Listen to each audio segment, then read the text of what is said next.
And we're back with Investing Insights with Barry Burnett. I'm your host, Barry Burnett, and I'm delighted to be able to bring you the entrepreneurial investor material from absolute experts who will be able to help you immediately implement things in your real estate investment portfolio so that you can live your life stronger, safer, smarter. And today's expert is Scott Akerley.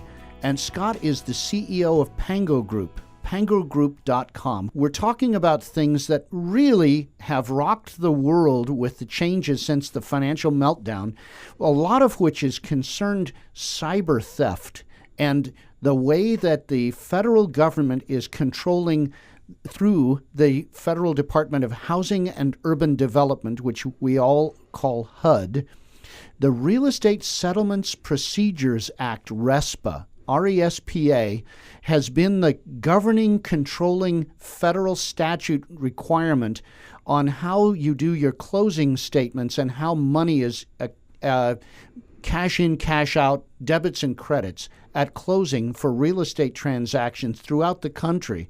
And those rules have changed absolutely ferociously in the last 2 years, and we're coming up with a whole new batch of changes, aren't we, Scott? Absolutely.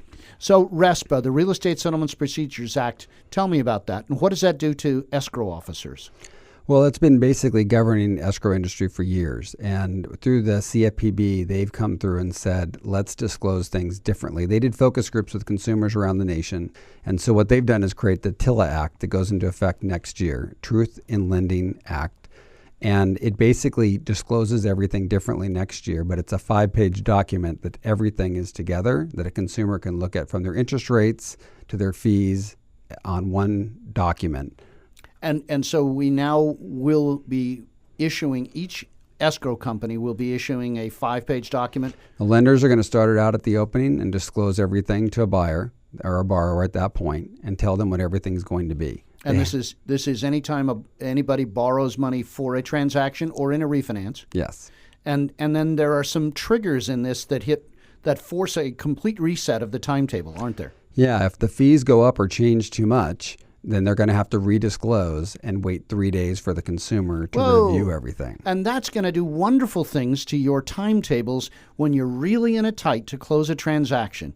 Isn't that charming? Yes. So if you're an investor and you're selling your property, you have to make sure lenders know what they're doing and you get your credits and get everything worked out up front. So your sister-in-law just got her real estate license and she's begging you to do that important transaction on the shopping center, and she hasn't got the vaguest clue about who to use or what vendors, and she doesn't know Pango Group or your companies.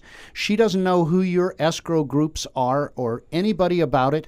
She just wants to handle the transaction. So she walks in as your investment specialist, and she's your agent, and she doesn't know any of this, and suddenly your escrow timetable is just completely decimated. Absolutely. Something changes and you're pushed back. Sellers want to move, things want to change, and you're pushed back 3 days because you're disclosing something differently. And your investor just heard the gong sound. Yes. And so you're way up in front of this, and you're forward thinking in every one of your implementations. So in your preparation, what are you doing about the RESPA changes? Well, we've already been meeting with our software company to make sure they're compliant. We're already testing it for something that's going to be out next August. And we're going through the process to make sure everything works smoothly. And we've actually taken a step back and saying that since the escrow process really will change next year, we've gone through and actually are relooking at every single step of our entire process to make it smoother for consumers. Smoother. Yeah, stronger, safer, smarter. I love that. And one of the things that's important is that I, as your client, as a real estate broker and realtor, here on Investing Insights with Barry Burnett and my companies, Burnett Commercial Properties and Barry Burnett Realty, we function with the compliance conditions that you are helping us to understand and my agents understand much more thoroughly. You're preparing for August of 2015. Yes. Yeah, so you're forward thinking, and I just said 100 years ago when life was much easier.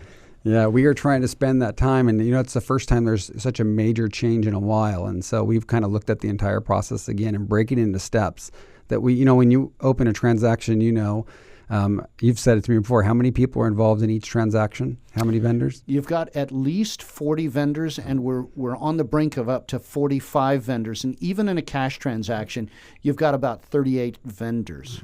So we are the orchestra of that, and we are trying to make sure they are all working smoothly in a 30-day, 45-day process, from someone who's extremely experienced to someone who's done their first transaction.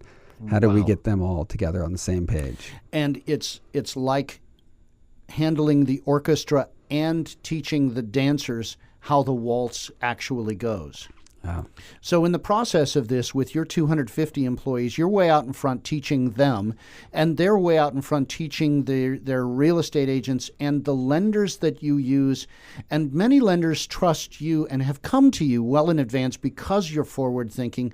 How did that work when we were going into this last crunch, when there were real estate foreclosures going on all around? What did you do then?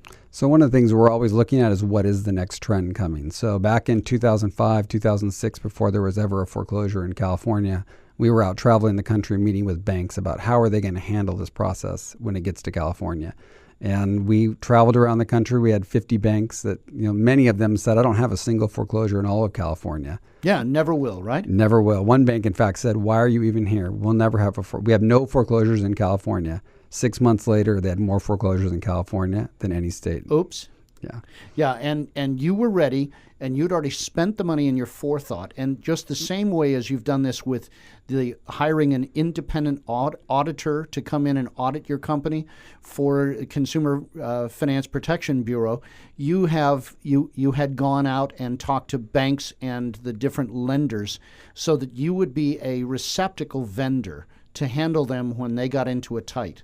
Absolutely. So you're doing that now. What trends are you foreseeing?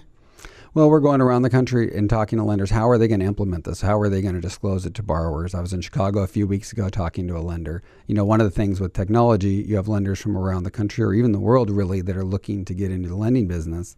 And how do the laws apply in California versus other states? And everyone is interpreting that differently. And so some lenders are stepping in and saying, comply with our laws in other states and making buyers and sellers comply with a completely different state's law, and because they're new to California. Uh-huh. And so we're flying around the country and talking to different people about how it's going to affect them in California. So some of the biggest banks that got clobbered in this last meltdown were foreign banks who were just simply trusting to have their funds protected in a service agreement with one of the major American banks. Right. So Credit Suisse, Credit Lyonnais, Deutsche Bank, HSBC, which is a big international bank with massive connections here in Southern California, got hammered with the REOs.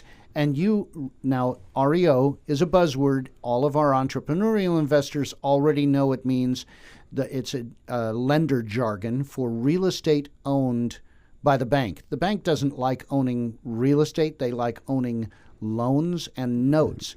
They're a cash flow operation. When they own real estate, it really slows them down. It's the monkey wrench in the gears, so to speak. They want to get it off their books as soon as possible. Right, and with as little loss as possible. Yeah. So you were already out there, and you're seeing that now with cyber theft. And so what you've done is implemented some extraordinary protections and cycles. We're going to come in a moment. We'll come right back with more discussion on that, how you as Pango Group and your network of escrow companies are protecting non-public private information so that you can avoid cyber theft and make our investors stronger, safer, smarter. That's why we brought you here on Investing Insights with Barry Burnett. And thank you for listening. We will be right back.